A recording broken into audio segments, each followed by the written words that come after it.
Vamos a dar inicio con la sesión correspondiente al mes de mayo de alfabetización visual en radiología.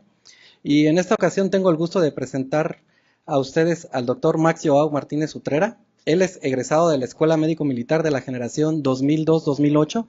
Realizó la residencia y especialización en radiología e imagen en la Escuela Militar de Graduados de Sanidad del 2012 al 2015. Realizó la subespecialidad de imagen molecular del 2017 al 2018 y actualmente funge como adscrito al Departamento de Tomografía Computada del área de Radiología e Imagen del Hospital Central Militar. Vamos a tener con él el tema de imagen molecular en cáncer de próstata. Muchas gracias, Max.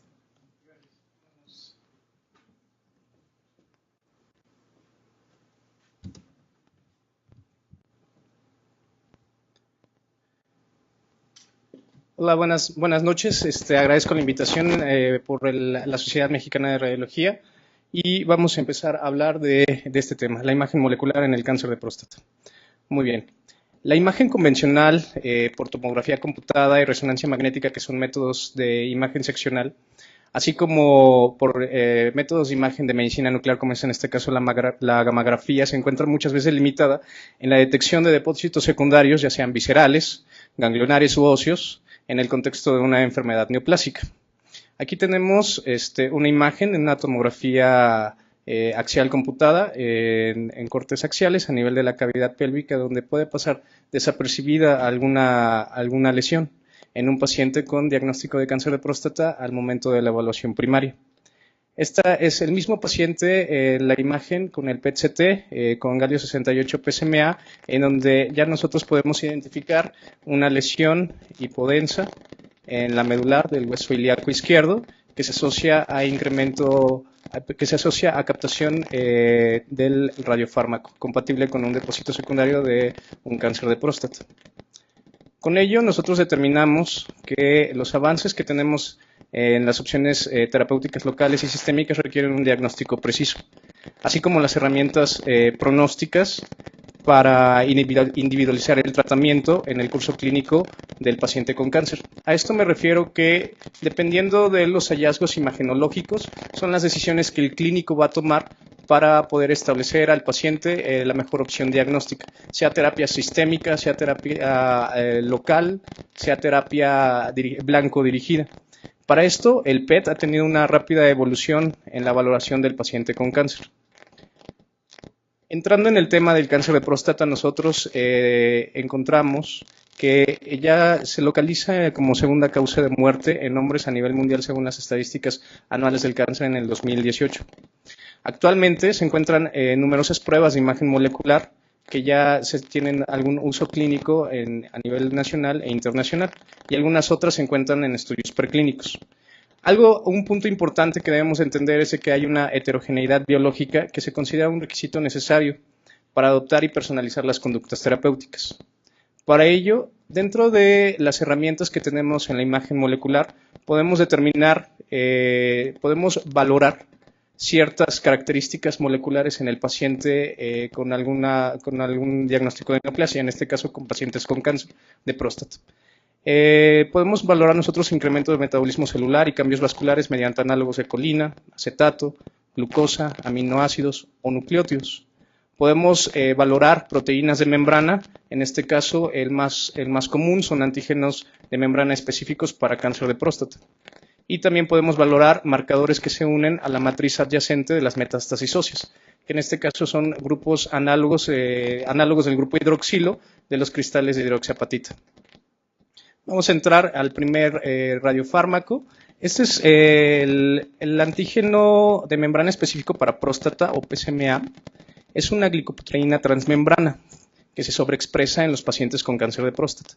Aquí tenemos un esquema que se publica en la última edición de Radiographics, mayo-junio de 2019, en donde tenemos un esquema de una célula y todos los diversos radiofármacos que podemos valorar en algún paciente con cáncer de próstata. En este caso, el PSMA.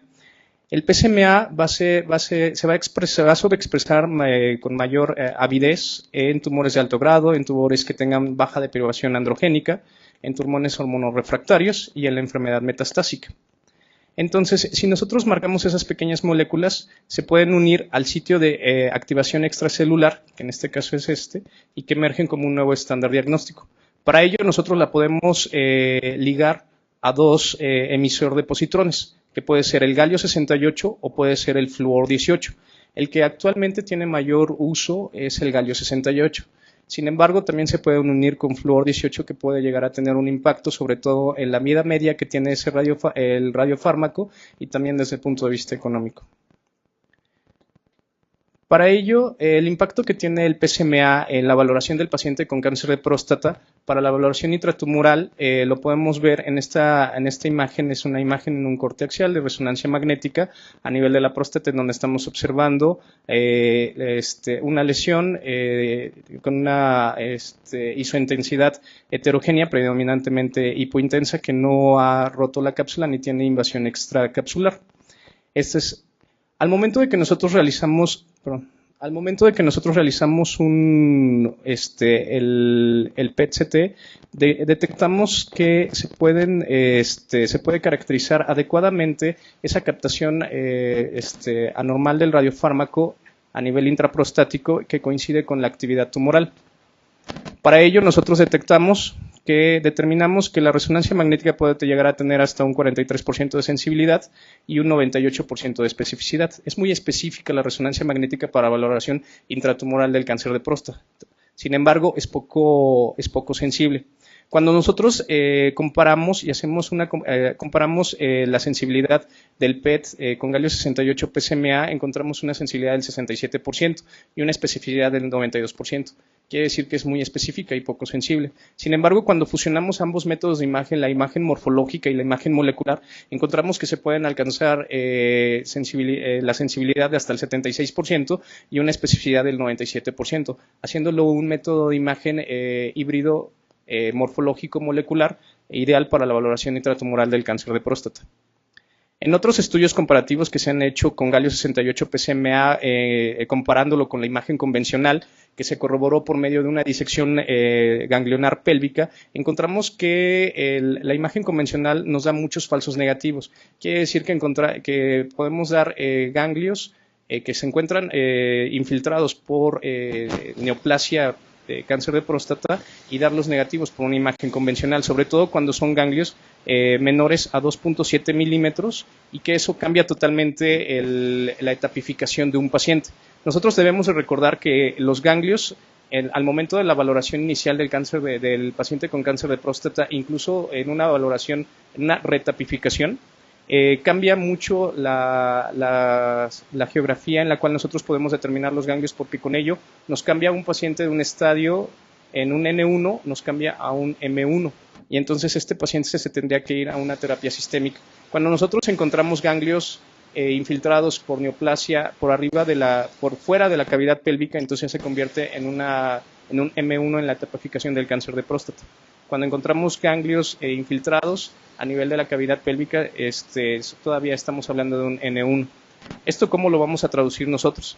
Esta es una imagen en máxima intensidad de proyección en un paciente que se realizó un PET-CT con galio 68 PSMA, en donde estamos viendo, independientemente de la distribución, de la biodistribución del radiofármaco, estamos viendo áreas de captación anormal a nivel de la cavidad pélvica y en la cavidad abdominal, que en esta imagen, en un corte sagital, identificamos esas áreas de captación tanto en la cavidad pélvica como en la cavidad abdominal a nivel retroperitoneal. Esos mismos ganglios los llevamos a una caracterización por medio de tomografía computada y la imagen de la fusión con el PET-CT con galio 68 PSMA, en donde estos ganglios diminutos menores a 7 milímetros tienen captación anormal del radiofármaco, que son compatibles con depósitos secundarios del primario en próstata, que morfológicamente los daríamos nosotros como negativos o inespecíficos, porque son insignificantes e incluso ni siquiera cubren los criterios de medición dentro de los criterios de RECIST. Entonces, para ello, la imagen convencional queda muy corta en la sensibilidad, tiene un 44% de sensibilidad, menos del 50%, y una especificidad del 85%. Sin embargo, el PET-CT con galio 68 PSMA incrementa la sensibilidad hasta 66% y definitivamente la especificidad del 99%.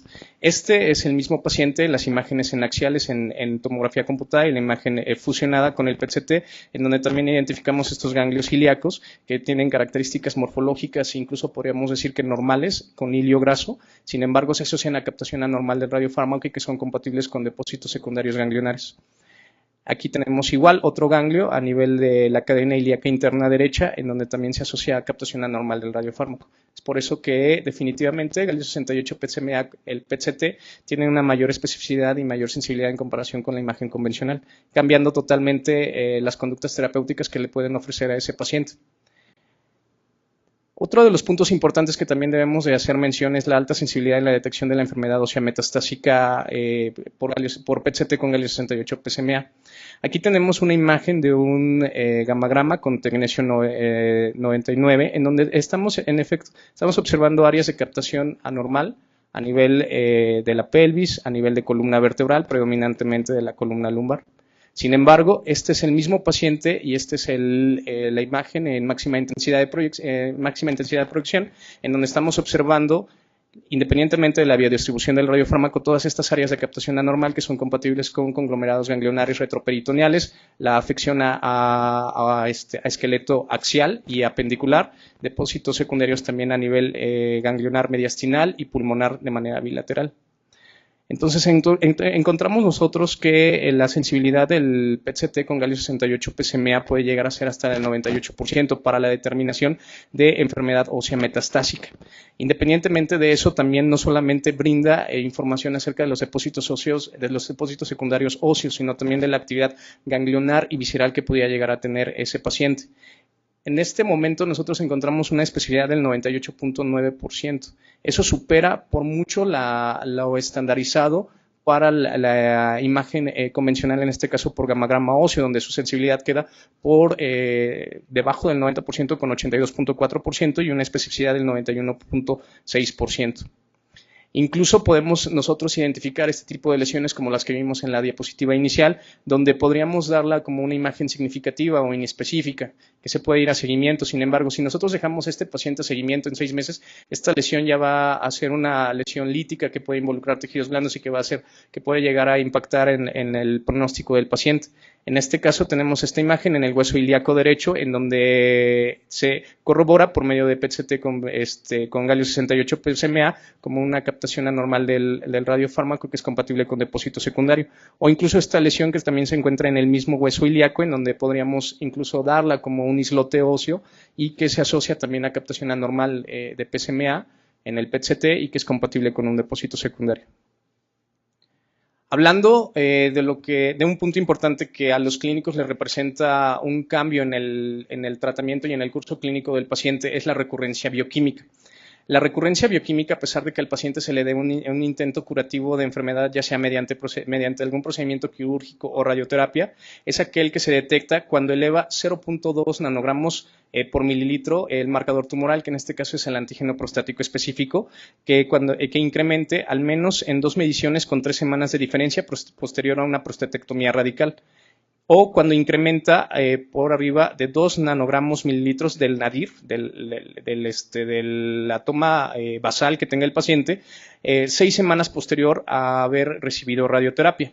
¿Qué es lo que pasa ahí? El PET-CT con PSMA, con galio 68 PSMA, se ha determinado con mayores tasas con mayor sensibilidad y especificidad en comparación con la imagen convencional. Tenemos esta imagen en una tomografía axial computada, en un corte axial a nivel de la cavidad pélvica, en donde estamos observando en efecto los cambios posquirúrgicos a nivel del lecho prostático, que no identificamos nosotros una lesión morfológica. Sin embargo, al momento de visualizar el PET, observamos este incremento focal, esta captación focal anormal del radiofármaco que en la imagen de fusión es compatible con un depósito, con una lesión tumoral en el lecho prostático secundario a actividad tumoral. O en este paciente que recibió radioterapia, en donde estamos observando la próstata en la tomografía computada con una morfología aparentemente normal, donde no se identifica alguna lesión focal, a pesar de que es una fase contrastada. Sin embargo, se asocia a captación anormal del radiofármaco, que se corroboró posteriormente con un depósito secundario que correspondía a la recurrencia bioquímica. Es importante saber que las tasas de detección son del 48% cuando eleva al antígeno prostático específico hasta 0.2 nanogramos mililitros, y que vamos a detener esa tasa de detección aumenta cuando el antígeno prostático específico se encuentra de 0.5 a 1 nanogramo por mililitro, y en 78% de los ganglios menores a 8 milímetros. ¿Eso qué significa? Que con la valoración mediante el PET-CT con galio 68 PSMA nosotros podemos modificar el tratamiento hasta el 29% de los pacientes. Para ello tenemos este esquema que nos ejemplifica el intento curativo de la enfermedad al inicio del curso clínico de la enfermedad del paciente. Ya de aquí tenemos la recurrencia bioquímica, y aquí es donde nosotros podemos impactar mediante la valoración al paciente mediante un PET con galio 68 PSMA antes de que nos dé manifestaciones por imagen convencional. Por ejemplo, en este caso un conglomerado ganglionar retroperitoneal, y que pueda llegar a avanzar hasta la muerte del paciente. La idea de realizar los estudios al momento de determinar una recurrencia bioquímica es aquellos donde todavía no me es significativo por un método de imagen convencional, pero que yo pueda ya tener hallazgos moleculares que me puedan marcar algún cambio en la terapéutica del paciente, como es en este caso. En este caso tenemos una imagen en tomografía axial computada en donde estamos observando un ganglio que ni siquiera cubre requisitos morfológicos para considerarlo como un depósito secundario según RECIST a nivel perirrectal, que se asocia a captación anormal del radiofármaco y que es compatible con un depósito secundario a nivel local.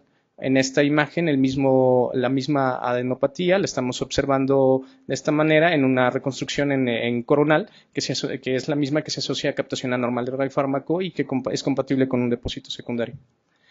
Puntos importantes que nosotros debemos de tomar al momento de valorar los estudios de PET-CT con galio 68 PSMA son esos hallazgos que se pueden llegar a presentar y que son comunes al momento de iniciar, por ejemplo, en un paciente una deprivación androgénica. En este caso tenemos una adenopatía en la cadena ilíaca interna derecha que se asocia a captación anormal del radiofármaco de predominio en la periferia con un centro fotopénico que en un paciente que elevó hasta 0.21 nanogramos mililitro y que tuvo un SV máximo de 19. Inicia el paciente la terapia de deprivación androgénica y a pesar de que la adenopatía disminuye 20% en su eje corto, esta aumentó hasta un SV máximo en 100%. Esto no quiere decir que haya una progresión de la enfermedad, morfológicamente no es compatible. Sin embargo, en pacientes con deprivación androgénica se puede llegar a ver este incremento en la avidez de la captación del radiofármaco, y eso debemos de tomar en cuenta. Son factores moleculares que, independientemente de lo morfológico, influyen en el informe final del paciente y que a final de cuentas eso va a determinar la conducta terapéutica del mismo. Otro punto que nosotros también debemos de tomar en cuenta es la desdiferenciación neuroendocrina. En pacientes que ya tienen alguna recurrencia bioquímica hay gran probabilidad de que se desdiferencie esa neoplasia y pueda progresar a una neoplasia neuroendocrina. En este caso el galio 68 PSMA, el PET-CT, no tiene gran sensibilidad ni especificidad en la determinación de las lesiones. Tenemos esta imagen en una máxima intensidad de proyección en donde estamos observando, independientemente de la biodistribución del radiofármaco, estas imágenes con captación anormal en el lóbulo hepático derecho en segmento 6, segmento 7, que posteriormente a realizar un estudio de PET-CT con galio 68 pero dotapéptidos, en este caso un DOTA-NOC, entonces observamos que hay esas captaciones anormales del radiofármaco a nivel del hígado, a nivel retroperitoneal, a nivel mediastinal y a nivel supraclavicular. Esto quiere decir que esas lesiones están expresando receptores de somatostatina, que son compatibles con desdiferenciación neuroendocrina. Al momento de valorar las imágenes por medio de imagen seccional, ya las imágenes de fusión, se caracterizan estas adenopatías supraclaviculares cervicales, mediastinales y los depósitos secundarios hepáticos que expresan receptores de somatostatina y que son compatibles con una diferenciación neuroendocrina del primario ya conocido, al igual que esta retroperitoneal. Muy bien. Puntos importantes que nosotros tenemos que tener son aquellas captaciones del radiofármaco ante hallazgos totalmente benignos, en donde la opinión del radiólogo a la valoración morfológica de los hallazgos tiene mayor relevancia que los hallazgos moleculares. Para ello debemos de recordar que funcionalmente el PSMA es un folato hidrolasa que se expresa en la neovascularidad y en otro tipo de tumores, ya sean benignos o malignos, como pueden ser hemangiomas, meningiomas, nódulos tiroideos. En este caso tenemos esta imagen en un cuerpo vertebral que es compatible morfológicamente con un hemangioma y que se asocia a captación anormal del radiofármaco. Sin embargo, aquí la valoración morfológica es la que prevalece. En efecto, podría haber alguna captación anormal, pero la morfología de la lesión no es compatible con un hallazgo morfológico que me exprese malignidad. Y en eso debemos de tomar en cuenta y la opinión del radiólogo es fundamental. Otros hallazgos que también se pueden asociar a captación anormal del radiofármaco son las fracturas, los callos óseos, como estamos viendo en esta imagen en el arco costal, y los osteofitos también se pueden asociar, los cambios degenerativos. Incluso los cambios por radioterapia también se pueden asociar a captación anormal del radiofármaco. Aquí es donde también se toma en cuenta el nivel de antígeno prostático que nos pudiera orientar hacia una recurrencia bioquímica o no. Tomando en cuenta también que hay una pequeña proporción, menos del 10% de los tumores de los carcinomas de próstata que no expresan PSMA o esta es mínima, entonces la probabilidad de tener un tumor que no exprese PSMA realmente es muy baja y sobre todo que no se asocia a captación anormal del radiofármaco. Por ejemplo, en este caso es un PET-CT con galio 68 PSMA en donde estamos viendo un área de captación anormal del radiofármaco a nivel de la próstata. Sin embargo, estamos observando esta adenopatía retroperitoneal paraórtica que morfológicamente es compatible con una adenopatía, pero que no se asocia a captación anormal del radiofármaco. Aquí estamos ante dos probabilidades, o tenemos dos estirpes histológicas diferentes o estamos ante un tumor sincrónico que se describe en menos del 0.7%. En este caso, el mismo paciente se valora con FDG y esta adenopatía se asocia a hipermetabolismo. El punto más importante que yo considero de los cuales tiene realizar la valoración de los pacientes con mediante PET-CT con PSMA en cáncer de próstata es la capacidad diagnóstica. Recordemos que al ser un antígeno de membrana específico para cáncer de próstata, nos puede servir como un método para llevar isótopos o elementos radiactivos que puedan emitir radiación y que puedan llegar a tener una capacidad terapéutica. En este caso se utiliza el lutecio 177, que es un emisor de betas negativos que emite hasta una energía máxima de 497 kiloelectronvolts y que tiene un alcance de penetración en el tejido de 2 milímetros aproximadamente. Quiere decir que todas esas lesiones que captaron el PSMA, el lutecio se va a ir específicamente de esas lesiones y va a estar emitiendo radiación constantemente. Es una radioterapia selectiva, sistémica, en el cual la radiación solamente va a ir exclusivamente a esas lesiones en las cuales nosotros detectamos que tenían captación anormal de PSMA, respetando los demás sitios que no se asocian a captación anormal del radiofármaco. Para ello, se han propuesto diferentes tipos de protocolos.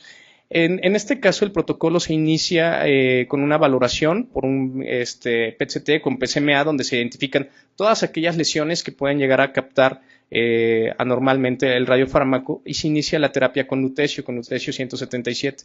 4 semanas posteriores se da seguimiento, después 4 semanas posteriores se vuelve a dar otra terapia con lutecio con PSMA, de ahí sigue el seguimiento hasta tener un total de 16 semanas en donde se da una revaloración con PSMA posteriormente.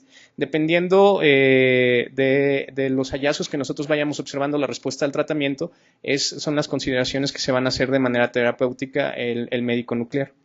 En este caso tenemos el estudio basal, esta es la imagen en máxima intensidad de proyección en donde se ve áreas de captación anormal compatibles con depósitos secundarios ganglionares a nivel mediastinal y también a nivel óseo, en donde aquí tenemos la imagen en la fusión, en donde estamos observando adenopatías paratraqueales inferiores, prevasculares y captación anormal en este cuerpo vertebral.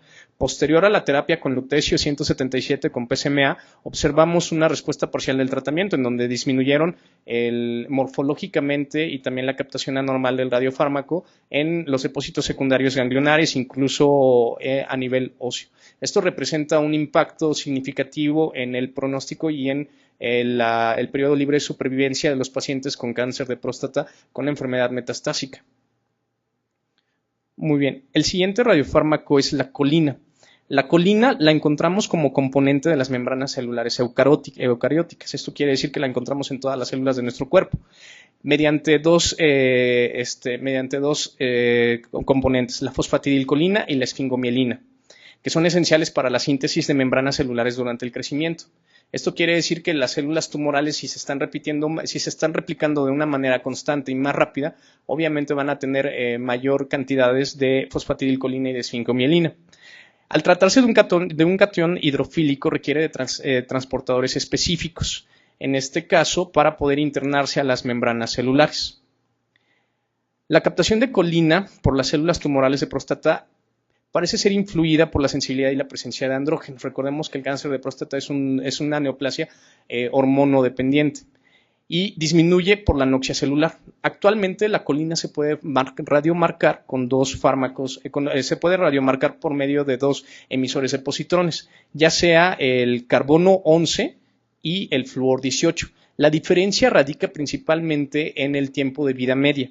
La vida media del carbono 11 colina es de 20 minutos y del flúor 18 colina la vida media es más grande, de 120 minutos. Lo que conlleva que si nosotros realizamos estudios con 11 carbono colina, tendríamos que tener a la mano un ciclotrón que nos estuviera ligando el radiofármaco para poder administrarlo al paciente, a diferencia del flúor 18.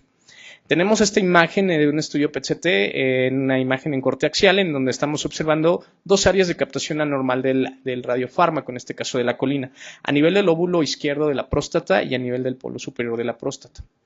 Sin embargo, al momento de realizar una correlación mediante resonancia magnética en esta secuencia en un T1, lo que nosotros estamos observando es esta imagen hipointensa de borde difuso irregular con datos de ruptura capsular, y que fue compatible con actividad tumoral. La imagen que nosotros estamos observando en el polo superior de la próstata realmente era un área de captación de hiperplasia prostática benigna. Esto forma una parte de los falsos positivos que nos pudiera llegar a dar este estudio con este radiofármaco como tal. Esta es otra imagen en un paciente con un T1 con una lesión que en efecto ya está rompiendo la cápsula prostática con una hipointensidad heterogénea en el lóbulo izquierdo de la próstata, el cual se le realiza un estudio de PET-CT. Esta es la imagen de máxima intensidad de proyección, en donde estamos observando la captación fisiológica del radiofármaco, sin la biodistribución del radiofármaco, sin evidencia de alguna captación anormal en tórax y abdomen, y en efecto se observa una captación anormal del radiofármaco a nivel de la topografía prostática, que se correlaciona posteriormente mediante la fusión de imágenes y que es compatible con el hallazgo que nosotros habíamos observado en el lóbulo izquierdo de la próstata. La colina, ya sea por medio de 11 carbono o ya sea con el otro emisor de positrones, que es el flúor 18, se puede utilizar para la detección de metástasis ganglionares al momento de la etapificación, con una sensibilidad del 49% y una especificidad del 95%. Y en una recurrencia, en una sospecha de recurrencia post-prostatectomía radical o radioterapia, la sensibilidad va desde el 86% y la especificidad del 93%. Para ello nosotros tenemos, por ejemplo, estas imágenes, son imágenes de tomografía computada en una fase simple, en donde estamos observando esta adenopatía paraórtica y estas adenopatías paraórticas que morfológicamente quizá no tengan criterios para considerarlas depósitos secundarios por mediciones según RECIST.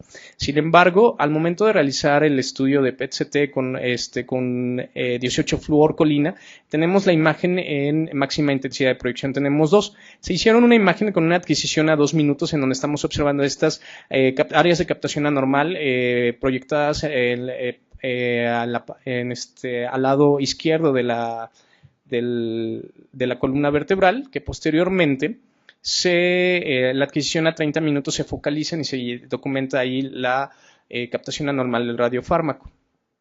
Llevándolo a la fusión de las imágenes, tanto morfológica como molecular, con áreas de captación anormal del radiofármaco, en este caso del flúor 18-colina, que son compatibles con depósitos secundarios, que morfológicamente no cubren criterios para considerarlos. Ante una recaída, el PET-CT con colina puede ayudarnos a detectar lesiones óseas hasta en el 14.6% de pacientes que tuvieron gamagramas óseos negativos. Es en este caso, por ejemplo, tenemos una imagen de tomografía axial computada con una ventana para estructuras óseas en donde a nivel del pubis izquierdo se identifica una lesión, una imagen hipodensa que podríamos nosotros dar como una imagen indeterminada. Al momento de que hacemos el PET con 18 fluorcolinas se identifica una captación anormal del radiofármaco que posteriormente a la hora de fusionar las dos imágenes es compatible con el hallazgo inicialmente descrito. Muchas veces esta imagen la podríamos haber dado como inespecífica, pero se asocia a captación anormal del radiofármaco y es compatible con un depósito secundario óseo. Aquí tenemos otra imagen en donde estamos observando, nos están señalando a estas imágenes hiperdensas, difusas a nivel del pubis y del isquion izquierdo. Sin embargo, también estamos observando otras imágenes a nivel de la rama isquiopúbica derecha y a nivel del isquion derecho, en donde por resonancia magnética se caracterizan y se dan como probables depósitos secundarios al momento de realizar la fusión mediante un PET con 18 fluorcolina. Se identifican áreas focales con captación anormal del radiofármaco a nivel del pubis izquierdo, del isquion izquierdo y también de la rama isquiopúbica derecha. Sin embargo, la otra imagen que estamos observando aquí, esta no se observa, no tiene captación anormal del radiofármaco. Es ahí donde radica la correlación que nosotros podemos hacer entre la imagen molecular y la imagen morfológica mediante dos métodos de imagen seccional diferentes. El acetato. El acetato es el agente más común para la biosíntesis de ácidos grasos y otros componentes estructurales celulares. Su metabolito, que es la malonil coenzima A, constituye el mayor de los componentes de los fosfolípidos y de los glicolípidos de las membranas celulares. Esto quiere decir que también lo vamos a encontrar en todas las membranas celulares y al momento de que nosotros valoremos alguna neoplasia por la velocidad con la que se están replicando las células, entonces también va a representar un incremento en la captación del radiofármaco. El acetato se puede marcar con 11-carbono, que es un radiotrazador de primera generación y que explota la sobreregulación de ácidos grasos en el cáncer de próstata y que tiene una vida media de 20 minutos, el carbono 11. Para la valoración tumoral primaria tiene una sensibilidad del 97% y una especificidad del 77% en comparación con la resonancia magnética que tiene una sensibilidad del 79% y una especificidad del 94%. En este caso tenemos una resonancia magnética en una secuencia T1 en donde estamos observando esta lesión hipointensa en el lóbulo derecho de la próstata, que se asocia a, ya cuando realizamos el estudio mediante un PET con 11-carbono acetato, se asocia a captación anormal del radiofármaco que es compatible con actividad tumoral. Al momento de fusionar la imagen con resonancia magnética, nosotros documentamos tanto la lesión morfológica como la lesión molecular. Son varios estudios que se han hecho con acetato y los cuales ya han valorado la sensibilidad y especificidad del mismo. Al ser uno de los primeros radiofármacos que existieron para la valoración del cáncer de próstata, ya nos ha permitido incluso realizar curvas de supervivencia mediante la valoración de pacientes con cáncer de próstata por este método, con este radiofármaco. Por lo que respecta a la valoración ganglionar, la sensibilidad del PET-CT es mucho mayor en comparación con la imagen convencional. Por medio de imagen convencional se queda muy corta, de 36% aproximadamente, y de la sensibilidad que mediante el PET-CT con 11-carbono acetato es del 90%, la especificidad del 67% y con PET-CT mediante 11-carbono acetato, y aquí sí la tomografía computada tiene mayor especificidad. Aquí tenemos esta imagen, es una imagen de tomografía computada en donde estamos observando ganglio a nivel interaortocaval, en donde morfológicamente lo podríamos dar normal cualquiera de nosotros. Sin embargo, se asocia a captación anormal del radiofármaco y es compatible con un depósito secundario. Tenemos que recordar que el PET-CT con 11-carbonoacetato solamente detecta aproximadamente el 50% de los sitios de recurrencia en pacientes con antígeno prostático por debajo de 1 nanogramo mililitro, a comparación de PSMA y a comparación de la colina. Y este representa solamente un cambio terapéutico en el 28% de los pacientes. Ante una recurrencia bioquímica, la sensibilidad en efecto sigue siendo alta en comparación con la imagen convencional, tasas de hasta el 85% y una especificidad del 88%. Aquí tenemos esta imagen. Esta es una imagen en tomografía computada, en donde estamos observando esta imagen nodular hiperdensa en la rama isquiopúbica inferior derecha, que podríamos confundirla o podríamos reportarla como un islote óseo. Sin embargo, se asocia a captación anormal del radiofármaco. Para ello, ante un panorama de enfermedad ósea metastásica, el PET-CT con 11-carbonoacetato tiene una sensibilidad del 86% y una especificidad del 92% en comparación con el gamagrama óseo, que se queda por 82.4% y una especificidad del 91.6%. Cambia el manejo de los pacientes con enfermedad ósea metastásica, se ha documentado hasta en 11%. Como es uno de los radiofármacos que ya tiene mayor años en el manejo clínico de los pacientes, ya se cuentan con curvas de supervivencia libre de enfermedad a 15 años. Entonces, en pacientes con un PET positivo por medio de 11-carbonoacetato, la supervivencia libre de enfermedad en pacientes positivos, que dan el PET positivo, es de 42% en comparación con el PET negativo, que es hasta 96% según esta curva de Kaplan-Meier. Bien, el fluoruro de sodio. El fluoruro de sodio marcado con flúor 18, tenemos que recordar que es un radiofármaco que nosotros podemos utilizar para la valoración ósea metastásica, pero este va a depender de la perfusión ósea y de la generación de hueso. El 18-fluor, al momento de interactuar con las células humanas, interactúa con los iones negativos de hidroxiapatita y forma 18-fluor apatita, que va a ser lo que vamos a nosotros a determinar por medio del scan. El radiofármaco se va a acumular en la matriz ósea, no en las células tumorales. Aquí lo que nosotros vamos a determinar es la tasa de recambio óseo que está generando los osteoblastos.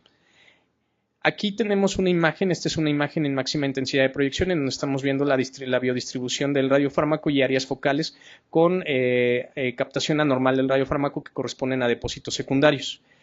Como es en este caso, aquí tenemos ya la imagen en una tomografía, en una reconstrucción coronal, en donde podríamos darlo incluso como cambios osteodegenerativos, pero que es compatible con un depósito secundario caracterizado por PET-CT con fluoruro de sodio. El fluoruro de sodio marcado con flúor 18 es un emisor de positrones que se une a sitios osteoblásticos de nueva formación de hueso, y tiene una sensibilidad del 89% y una especificidad del 91%, y cambia el manejo de los pacientes hasta en un 12.2% a 15.8% de los pacientes. Tenemos esta imagen en una tomografía computada en un corte axial, en donde estamos observando esta imagen hiperdensa de borde difuso en un cuerpo vertebral, que podríamos nosotros incluso considerarla como inespecífica. Al momento de que se hace el PET-CT con NAF, con fluoruro de sodio, entonces encontramos todas estas áreas de captación anormal del radiofármaco que van desde la columna cervical, arcos costales, pelvis, en general en esqueleto axial y apendicular, y que en efecto es compatible con un depósito secundarios que al momento de realizar la fusión corresponde a la imagen que nosotros inicialmente habíamos observado por tomografía computada. La glucosa. Recordemos que el FDG es un análogo de la glucosa que se marca con flúor 18, que va a formar, podemos nosotros valorarlo por medio de PET-CT con flúor 18 o fluorodesoxiglucosa. Su uso en cáncer de próstata es limitado y no se debe de utilizar de manera estandarizada según las guías de la NCCN.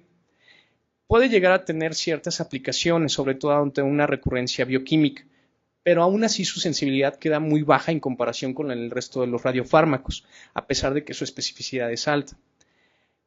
Puede llegar a tener una herramienta, puede llegar a establecer un factor pronóstico al momento de evaluar un cáncer de próstata metastásico resistente a la castración, y ahí nos puede traducir que pudiera llegar a haber cierta desdiferenciación histológica.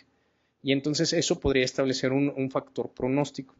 Pero en general, la captación fisiológica de la próstata no nos podría aportar mayor información, ni podríamos nosotros observar caracterizar lesiones focales adecuadamente mediante este radiofármaco.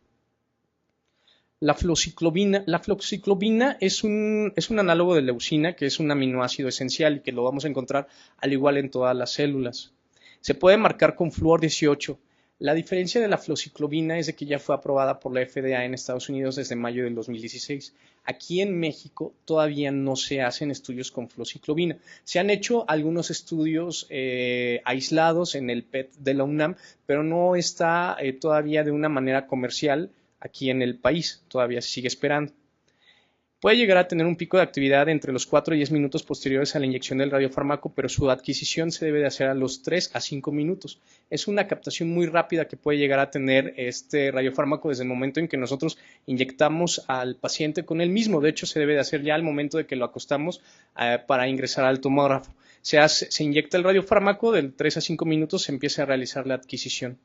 Esta es la biodistribución del radiofármaco y una de las ventajas que tiene a comparación de los demás radiofármacos es que el sitio de mayor captación va a ser a nivel pancreático y no va a tener mucha eliminación urinaria, que esto es importante porque a final de cuentas la eliminación urinaria nos puede dar algunos falsos positivos o que puedan significar estos mismos al momento de valorar un paciente, sobre todo en pacientes ya cuando sospechamos una recurrencia bioquímica que ya hubo alguna remodelación morfológica quirúrgica a nivel del lecho prostático.